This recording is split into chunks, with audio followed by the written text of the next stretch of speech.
Hey, what's going on, everybody? Welcome back to another episode of Halftime with Bizzy. Today we got a very special guest joining us on the podcast, and he goes by the name of Goldec. I'm sure many of you are aware of who Goldec is. Goldec is most known for making his story/documentary style videos on YouTube. That is his claim to fame. He also now does streaming on Twitch. He's active on Twitter, and he's made quite a name for himself. So it's been an absolute pleasure having him join us for today's episode. I think you guys are really going to enjoy this, and Goldec is a super cool dude, and I'm very thrilled that he was interested in joining the show. Before we get started, I have a quick little ad I want to throw in here for you guys. Check it out. Today's episode is brought to you by Studio Siberia on Etsy. Studio Siberia sells these awesome service medals that he was able to provide me to show off for this episode. If you guys want to support an up-and-coming private shop, click the link in the description and get yourself some cool IRL CS merch. Alright, with all that out of the way, we're going to jump right into the episode. Thank you everybody for tapping in. Enjoy. Catch you on the outro.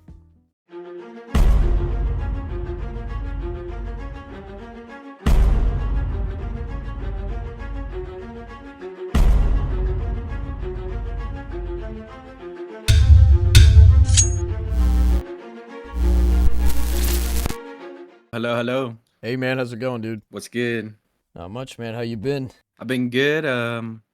Getting back on the working mindset, I guess you could say. I was on vacation last week. Oh, hell yeah, right on. So Alright, so let's get into it, and let's talk about your beginnings in CS, what version you started playing, and what introduced you to the CS scene. ooh. Okay. Well, I was never like OG CS player. I never played 1.6. It was Source that got me into it for sure. And the only reason I had Source was because of Gary's mod, to get the textures and stuff. Yeah, sure. Yeah, so me and my brother, we would just play LAN on that against bots on DE Chateau, good ass map. And that got me into it. And I think around that time we were playing, CS:GO got announced, and my brother told me, and I was like, oh shit, I'm a pre-order that, and that's how it started. Hell yeah. I've had a couple people on here that they've shared that they got into CS because of Gary's mod as well, so it's pretty crazy That's now. funny. Yeah, it's wild hearing how people started playing Counter-Strike right off of Gary's mod, because I've always thought, like, before I started doing all the podcasts and stuff, people just started playing 1.6 and then just kept with CS as it evolved into new versions and whatnot, but Gary's mod Yeah. did spawn a lot of players for sure. If it wasn't for Gary's mod, I don't know if I would have. I mean, I might have liked CS:GO, but I just wouldn't have been as into it. Oh, Like Gary's mod really? definitely put me on. Yeah, for sure. And like TTT, they use all the Counter-Strike source weapons and stuff, and I was like, this game's pretty cool, so I went and played it. Sources, I'd say my favorite CS, just nostalgia based, but I like CS:GO as well, for sure. Yeah, absolutely. And now, especially that we don't even have CS:GO anymore, it's like, I don't know Oh about my you. gosh, I miss it. I don't know about you, but every time I go and watch a CS:GO clip, I'm like, holy shit, that feels like forever ago. I'm like, we'll never Yeah. have it again. Well, like I'll launch up the beta sometimes to like get some clips for like a video. After I've got my clip that I needed, and I'm like, oh shit, I need to stop hopping around because the B hopping in CS:GO feels so good. Oh, it's I so miss that. crisp. CS2 B hop, it just ain't there. Yeah, it's cooked. So when you got into CS, were you immediately on the hook with making videos, or were you just in love with the actual game itself? Yeah, it's funny because I actually got into making CS videos because I was shitting on CS in my CS:GO versus Valorant video. I was taking Valorant side, and as I was getting clips for CS:GO, I'm like, damn, I actually kind of miss this game. And it low-key like made me not like Valorant anymore. Like making that video, I actually got put onto CS:GO again. Hell yeah. The only reason I had stopped is because I got back banned, which is a whole other can of worms I can open up if you want. It's nothing crazy, but Yeah, it's up to I was you, man. just a dumb kid. I just downloaded like front page of Google hacks, Oh yeah. and it got me banned. It was Hey, in a private lobby as well. I didn't know that those were VAC secured. oh, what the hell? Yeah, kind of fucked me over. Hey, but I mean, I think a lot of people, even outside of I CS, deserved it.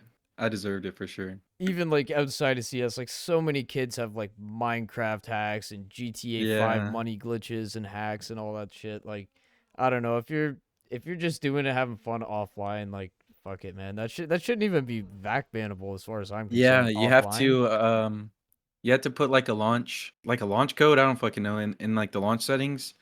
You can make it insecure, so it's not back secured. That's probably Oh, how you would do that.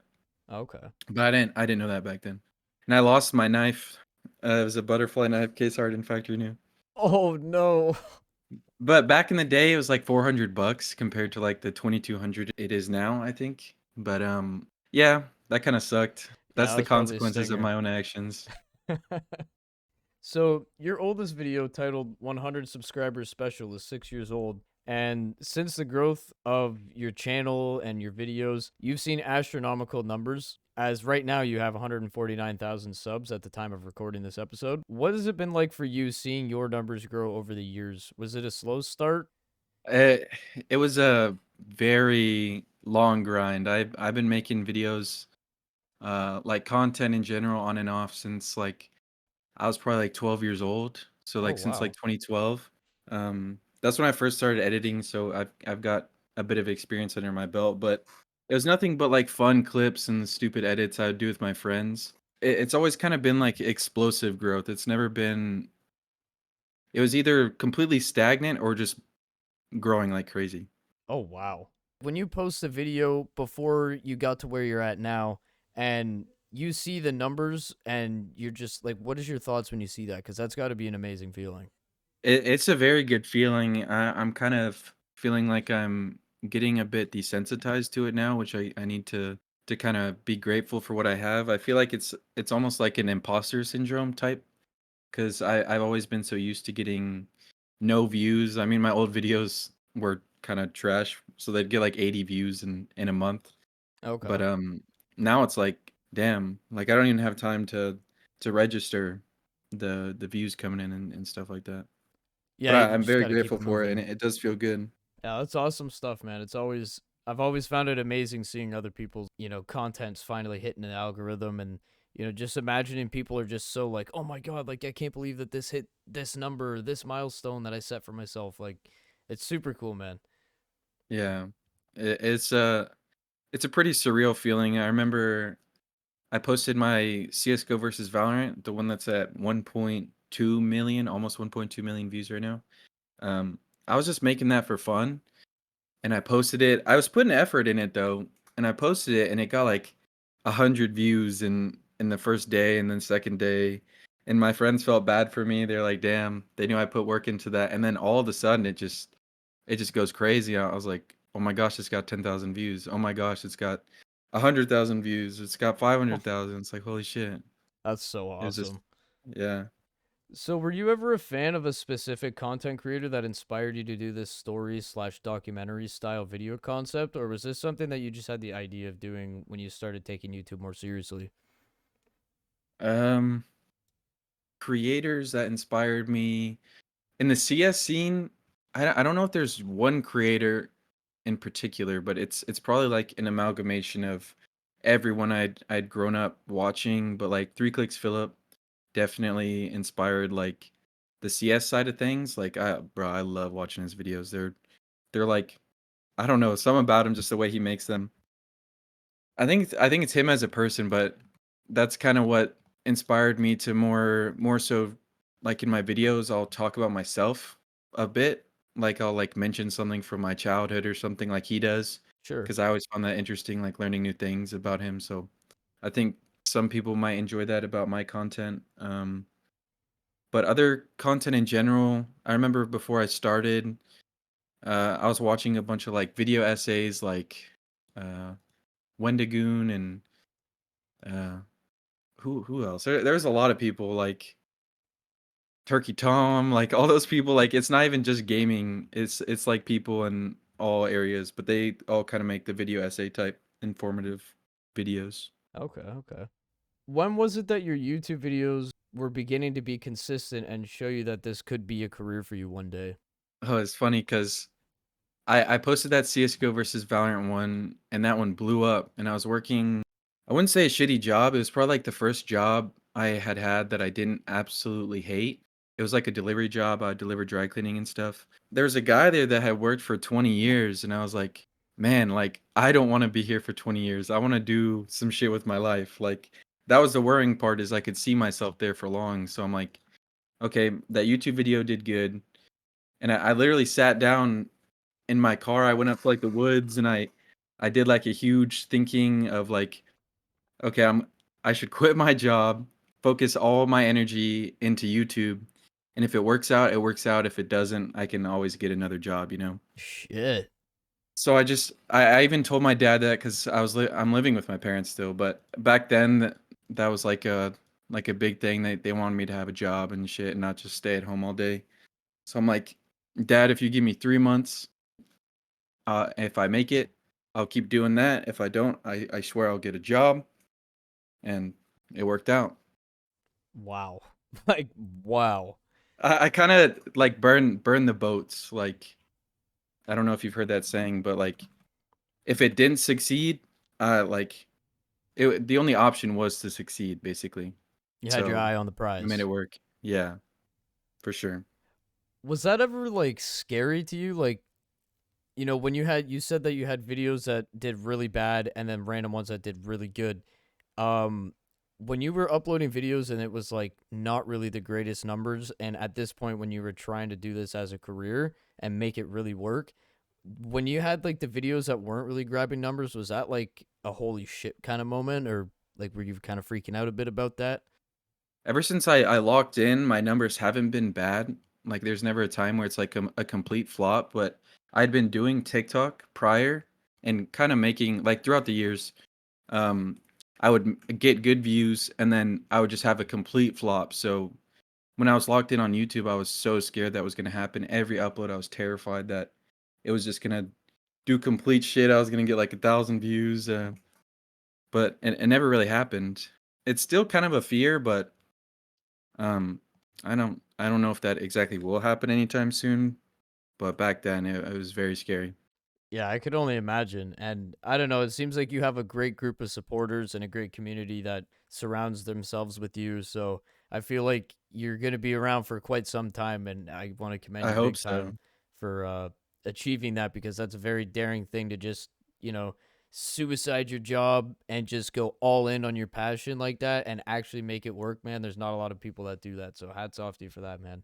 Yeah, thank you. I appreciate it. No I'm worries. definitely not like numb to it. Like I know like how lucky I am and how there's people out there that I think should definitely succeed and I just feel bad that they haven't, found their traction. But I think if just like I did, if you just keep trying, you'll get it eventually. Like it may take like it took me almost 10 years, but if you keep going, you'll get it someday. Hey man, timing's everything, and nobody gets an easy shot, man. You got to put in the work. You got to put in the blood, Yeah, sweat, and tears for sure. for sure. So when the money Yeah. started coming in and you started seeing your hard work quite literally pay off, was this hard for like members and maybe friends to grasp and understand?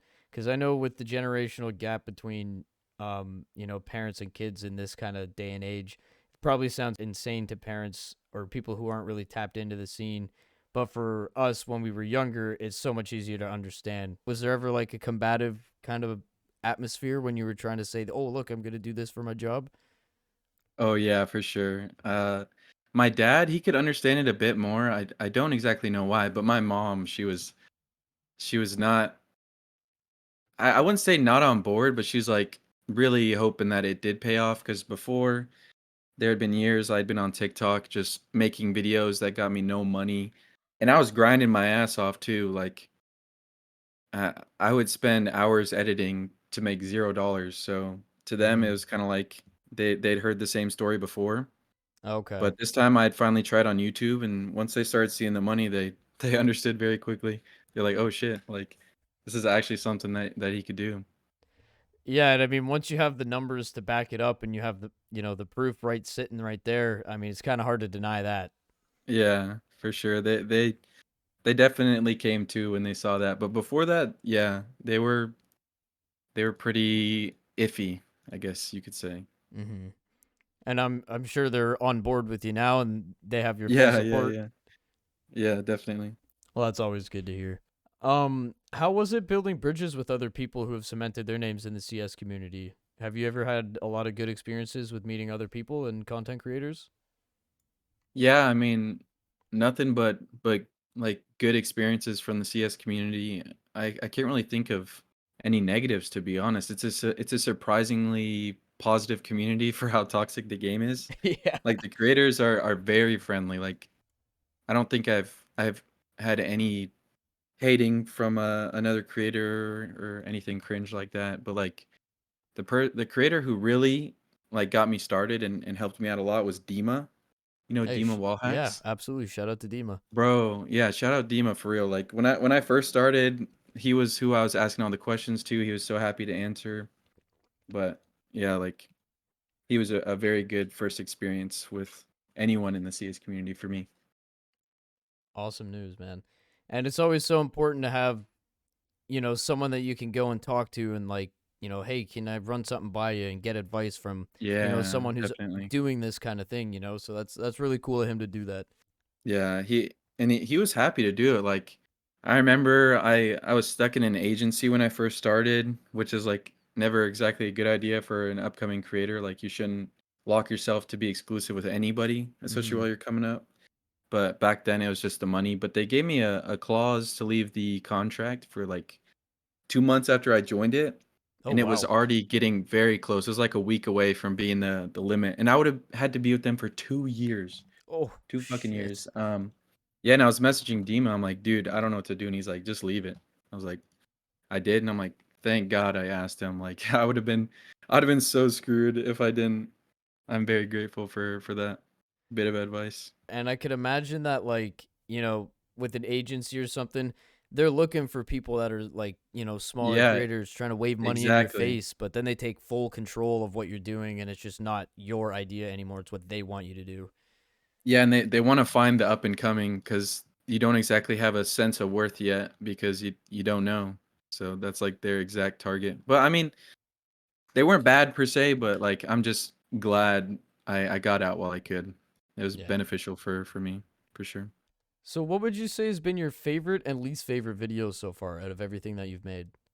Favorite video I'd say is every upload is probably my most recent video because I just think they get better. So I'd say my most recent Dead Source Engine games. That one was really fun in general, just because it was something I always wanted to talk about since I started the channel. I just was in CS, so I couldn't exactly expand, but I did, and it worked out pretty well. Yeah, I'd say so.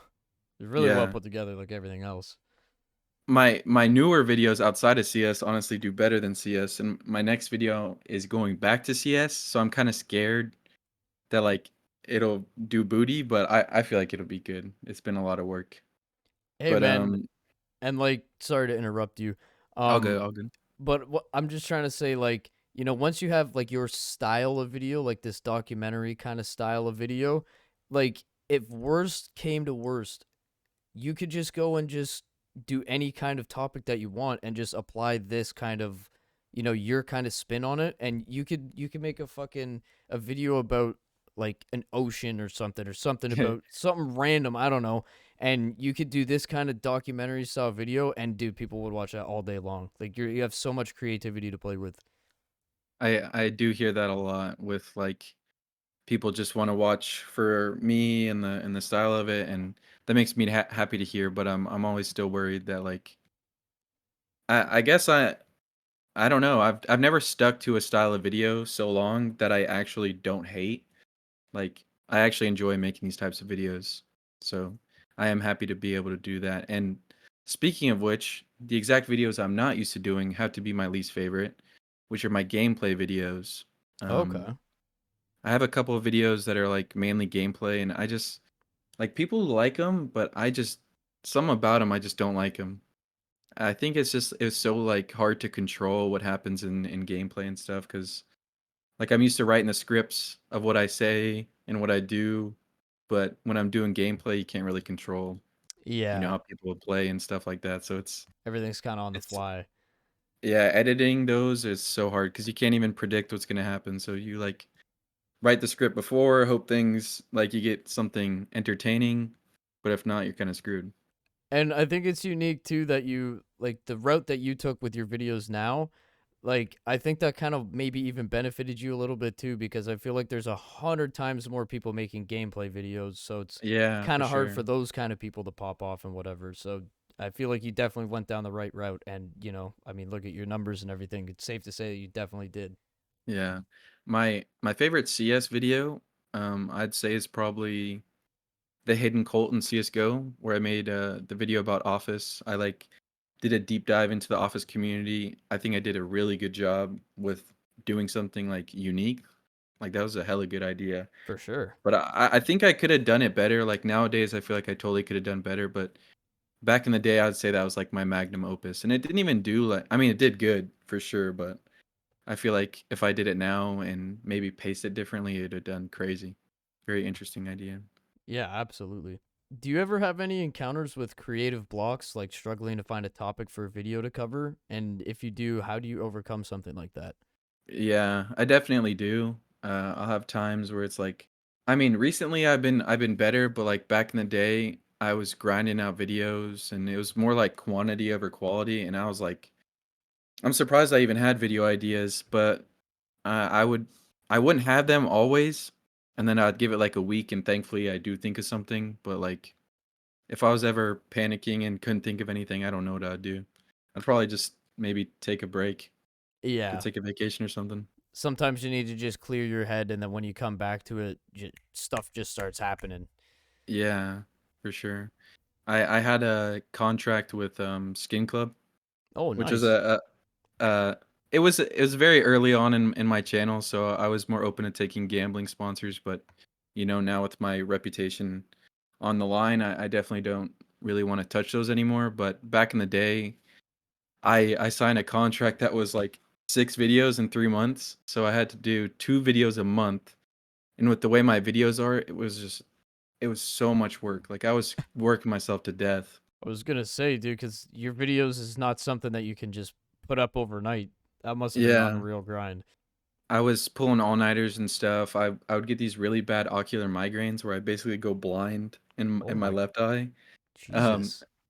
yeah, I remember my CS:GO maps, but wrong. That one, I was up editing that like an hour before it was uploaded, and I was just I'll be editing like 15 hours at a time. And back then, Wow. especially, that's when I got the really bad creative blocks. Is like I just hated editing. I started loving editing, and then doing those videos like so quantity based, I started despising it. But now, since I give myself some time, I enjoy it again.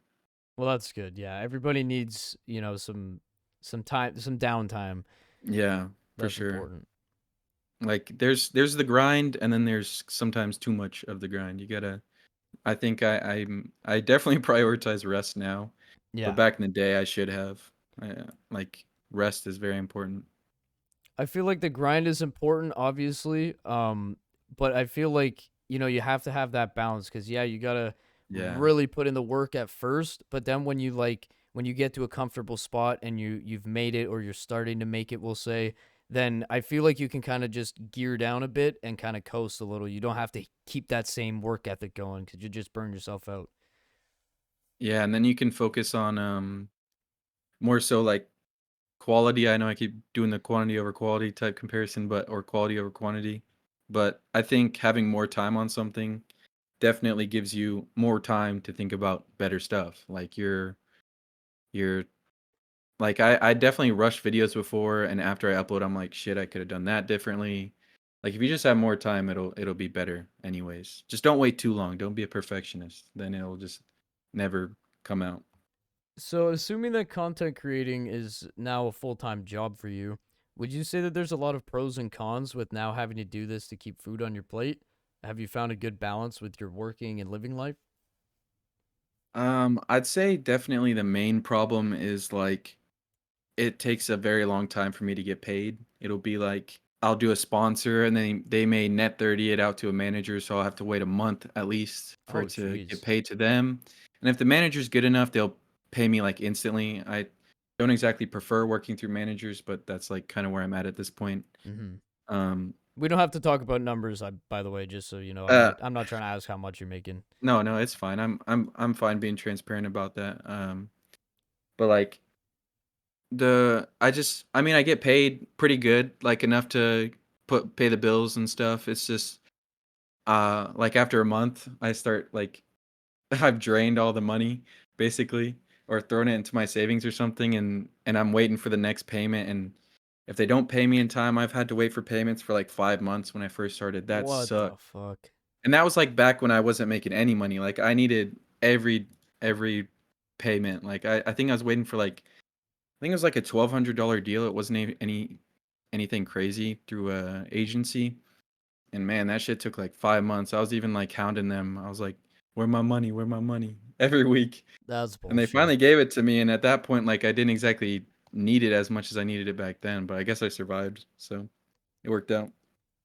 That's crooked, man. And like, with an agency especially, like you're contractually obligated with these people. So if you go and fuck around, they're coming after you. But they go and they need to pay you and they can just, kick their feet up and just come up with stories Yeah, and ignore you. they That's don't that's care. fucked up.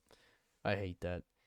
Yeah, I definitely would not recommend anybody get in an agency, especially in the CS scene, because it's so easy to get a CS sponsor. I mean, you could always do gambling. That's an easy way to make money, and they usually want to sponsor everybody. But you can also do like Skins Monkey or whatever trading sites, Skinport. They're actually very open and pay very well compared to non CS sponsors, just because there's so much money in the CS community. That's another thing. Moving out of the CS community is it's very hard to find sponsors that want to work. Like the TF2 video, for example. Like obviously none of the CS sponsors wanted to work with me on a TF2 video. Sure, So I yeah. had to go like find War Thunder and then the source games I got like Factor. So it's I definitely understand why people stick around in the CS community on YouTube because there's just so much money to be made, Yeah. especially with all the gambling and stuff like that. Oh god, yeah. There's just the only thing that sucks about the gambling is like there's just I mean there hasn't been lately, but back in I think it was in when was the major?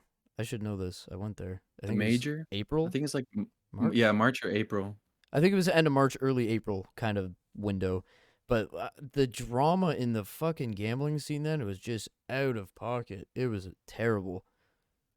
Yeah, no, yeah, it was that when G2 like they rushed the stage. Yeah, Oh my gosh, that was so dumb. that was an And all-time low.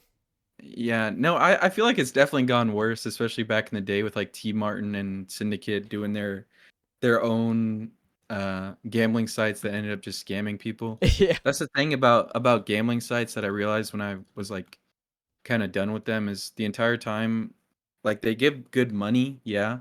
And yeah, I guess you could say it's blood money. But the other thing is you're basically making money off your viewers. Like they're going to go Yeah. gamble and that's where you're getting your money and I'm like, "Oh shit." Like I guess that makes sense. That's kind of fucked up. And then I'm glad you said the name. Like you look at a guy like T Martin, and he goes, grabs his stupid little dog, and starts crying to the Yeah. camera. Like you got caught, you dirty bastard. It was Or like so fucked. Phantom Lord. Yeah, Phantom Lord, yeah. oh my, and he won. He sued Twitch and actually made fucking money from that. That's so dumb. So insane. There's just people like that. I mean, CS community has a ton of grifters, people that are Oh there yeah, just for money. And that kind of made me sad when I was doing the gambling sponsors is like I had obviously gone into my YouTube with a passion for what I do, and then people were commenting like, "Oh, you're only doing this for the gambling sponsors," or uh, you know, there's always gonna just be like those shitters. yeah, it hurt my brain because I never thought prior that I'm a bad person. I'm getting all these comments that are like, "You're a horrible person. You're encouraging addiction to kids," and I'm like, "Oh fuck, it's messing with my head." Yeah, that's understandable. But If yeah, it's definitely something I would I wouldn't exactly say support like a up and coming creator to do gambling, but like it's totally understandable. But if you're like a big name creator, I don't really see why you're taking insane yeah, gambling unless you're like giving it away maybe. But like if you're just I don't know, I guess you're making hella money. If you're getting the bag, good on you. I'm never gonna be like hating on it like most people do that are like, oh, you're a horrible person. It's just kind of like, you know what I mean? yeah, for sure. And everybody's situations are so much different, and Yeah, I could see why an up and coming, creator who's trying to make a job for themselves, I could see why they'd take a gambling sponsorship, and I Yeah, wouldn't for be mad sure. at them for it. It Yeah, just, I had to back in the day, and I that's when back when Oni was like reacting to me, and I remember I was getting like tweets out that were like, Oni would not be proud of you, and I'm like, bro, I just needed money. I'm sorry. hey man, you got to do what you got to do at the end of the day. Yeah, for sure. If there's one thing you could tell the younger you about getting to where you are currently at now, what would you tell yourself? I would say keep on doing what I was doing. It obviously worked. I think even with the failing and having my fall off on TikTok and my beginning YouTube videos not do too well, it obviously made my edits better, my scripting better, my storytelling better. Like it was a learning process along the way. So I'd say just don't give up. You know, Yep, some very basic shit, but like it's that's really important it. Like you're always learning stuff from your failures. for sure. They're the most important lessons, 100%. Yeah, definitely. So that's pretty much all the questions I had for you. The last part of my show is where I have the guests take the floor, and you can share any projects you might be working on, or show people out, or whatever you wish to talk about. You get the outro to the video. Okay, I don't really know what to say, but I guess shout out I'll shout out all the people who were with me from the beginning. You know, Dima, Duwop, he's a real homie. Yes, he is. Um, Yep. Cursed ATX, all my friends, all my family. Um, I'm definitely not trying to forget people on my come up. I try to bring them up with me if I can. Shout out to them. I guess just check out my YouTube. I got some cool projects in the works. I'm definitely not gonna run out of ideas anytime soon. There's ideas that I feel like I'm excited to make a year down the line, 2 years down the line that I think will be just as good as what I'm doing now, if not better. Thank you everybody for watching today's episode. I greatly appreciate it. Goldec is inspiring to say the least. It's very awesome getting to sit down and hear about his journey from his point of view. And I wish him the best of luck in his future. And I know for sure he has a bright future ahead of himself. He's very motivated and puts out nothing but quality content. If you guys enjoyed today's episode, please feel free to like, comment, and subscribe. Share this episode with a friend. I appreciate you guys all continuing to follow this journey of the podcast, and it's been super amazing so far, and I have much more planned for the future. You guys will see in due time, and I have no intentions on stopping anytime soon. I get nothing but great feedback from so many people, and it's very overwhelming. I appreciate each and every one of you. Pretty sure I say that every episode, but I really do. I can't say it enough. So thank you all for tapping in. I appreciate it. Until next time.